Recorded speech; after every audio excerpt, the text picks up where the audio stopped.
Bismillahirrahmanirrahim. Al-Fatihah.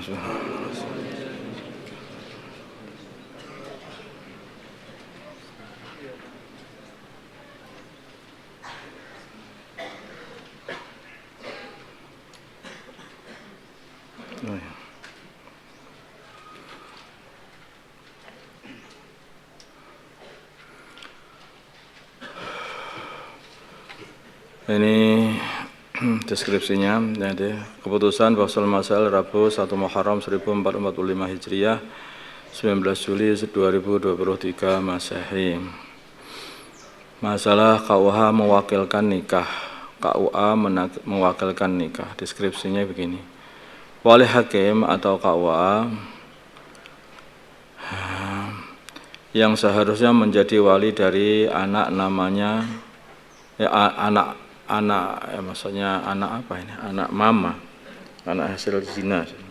Tiba-tiba mewakilkan akad nikahnya kepada ustadz yang hadir pada saat resepsi akad.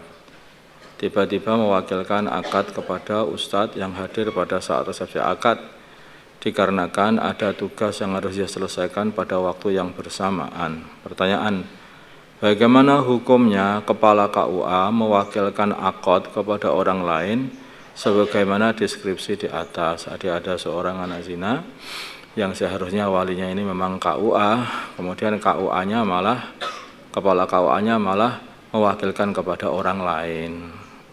Ini boleh apa enggak? Jawabnya tidak boleh, dan nikahnya tidak sah dikarenakan status KUA hanyalah sebagai wakilnya sultan. Dan sesuai peraturan yang ada, ia tidak berhak memberikan tugas kepada orang lain. Dia tidak berhak atau tidak boleh memberikan tugas kepada orang lain. Sehingga apabila ia berhalangan dari melaksanakan tugas, ia harus lapor ke Qadhi atau Kementerian Agama, Kemenak. Kemudian Qadhi menugaskan KUA lain yang untuk menikahkannya. Itu caranya itu. Masalah permasalahan siqat nikah. Ada seorang pemuda, sebut saja namanya Badrun, ia mengadakan pernikahan bersama calon istrinya, namanya Fatimah umpamanya. Akan tetapi saat akad, sang wali hanya mengatakan, wahai Badrun, saya nikahkan dengan putri saya, tidak ada kamunya. Wahai Badrun, saya nikahkan dengan putri saya Fatimah dengan mahar 10 juta dibayar tunai. Bagaimana hukum pernikahan di atas? Maksudnya hukum siqat nikah di atas, yaitu tidak menyebutkan kata-kata kamu dalam akadnya. Kamu, saya Badrun, kamu saya nikahkan, tidak seperti itu. Wahai Badrun, saya nikahkan, begitu saja. Nah, pernikahan tersebut tidak sah dan harus memulai akad nikah dengan menambahkan kamu setelah kalimat saya nikahkan. Wahai Badrun, kamu saya nikahkan dengan putri saya Fatimah. Ini saya bukan saya sebelum kalimatnya. Sebelum kalau saya nikahkan.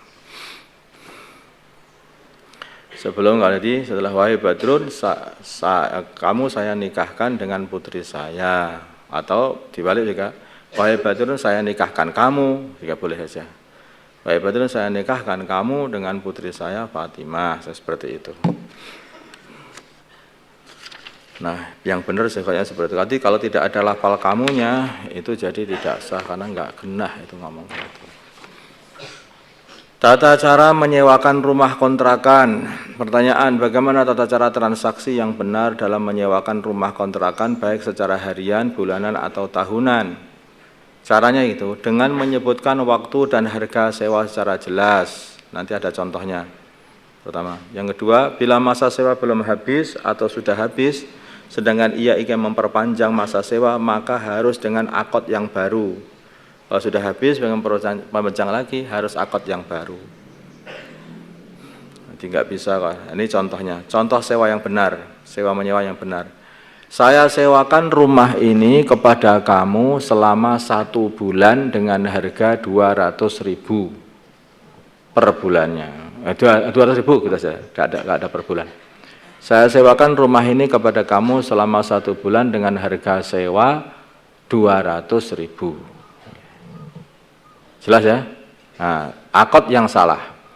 Saya sewakan rumah ini kepada kamu dengan harga sewa 200.000 per bulan. Paham? 200.000 per bulan. Jadi sehingga sewanya itu kapan, selama kapan nggak tahu. Yang penting per bulan 200.000, ya ini yang tidak benar.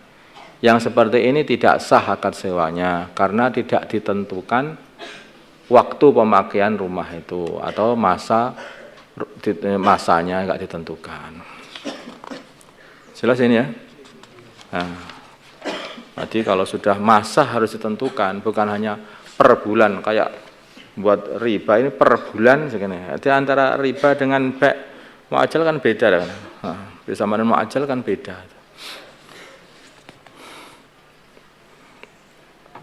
Orang yang nitip pergi entah kemana.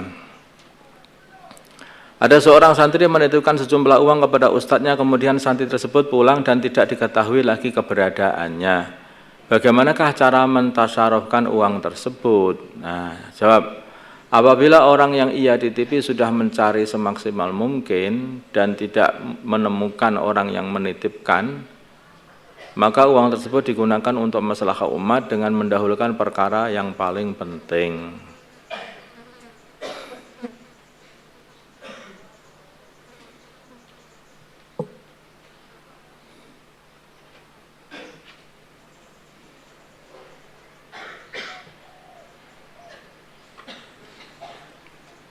Pertemuan yang paling penting, tapi tidak boleh dibuat untuk membangun masjid. Ya. Tapi tidak boleh untuk membangun masjid. Apa-apalah, tapi tidak boleh membuat bangun masjid. Masjid ini barang penting, saking pentingnya tidak boleh barang yang kurang jelas itu dibuat bangun-bangun. Kenapa Ka'bah itu dikurangi dulu ketika dibangun sama orang Quraisy yang dulunya persegi panjang menjadi persegi 4 itu karena kurang perasaannya orang Quraisy zaman jahiliyah lah, padahal itu harta yang halal, betul-betul halal bersih itu tidak cukup untuk bangun Ka'bah. Yang lain nggak pakai halal gitu, artinya nggak berani mereka bangun Ka'bah. Jadi urusan kehalalan membangun masjid itu mulai zaman jahiliyah itu masih dijaga betul, kehalalan harta itu. Walaupun itu waktu belum ada Islam pun mereka masih menjaga masalah kehalalan. Bagaimana tahu halal? Mereka sebetulnya atas agamanya Nabi Ibrahim. Tapi mereka itu nakal sehingga itu mensekutukan Allah gitu. Namanya orang ini jangan nakal-nakal, hati-hati. Paham ya? Jangan aneh-aneh buat bid'ah. Lama-kelamaan nanti akhirnya jadi menyekutukan Allah. Itu berbahaya. Apa-apa agama itu nukil apa yang telah diajarkan bagian Nabi yang diikuti, enggak usah enggak inovasi baru. Agama ke inovasi baru itu apa? Paham toh? Bahkan kalau kamu pengen selamat, barang-barang baru, barang itu enggak usah dipakai. Kayak HP, barang rokok. Ya ini bukan masalah apa, tapi yang paling penting dulu Nabi pakai HP enggak? Nabi enggak pakai, ya enggak usah enggak pakai. Nabi ngerokok enggak? Enggak, Nabi enggak rokok. Nabi siwakan enggak? Nah, siwak aja, ganti siwak lah. Gitu. Jadi ya kalau orang itu ya sepokoknya mengikuti apa yang pernah diamalkan bagian Nabi, tapi enggak amalkan, enggak usah ngamalkan itu aja, hidup enggak mati juga. Ya, enggak mati juga. Itulah dengan orang seperti orang zaman dulu. Kita ini hidup zaman sekarang dengan cara hidupnya orang kuno itu enggak apa-apa, enggak mati. Paham? Nabi hidup sederhana, kita hidup sederhana zaman sekarang ini enggak mati. Hidup aja, enggak. Jadi gitu. Nabi itu naik kendaraan, kuda, unta, kita naik kuda enggak mati juga. Paham tak?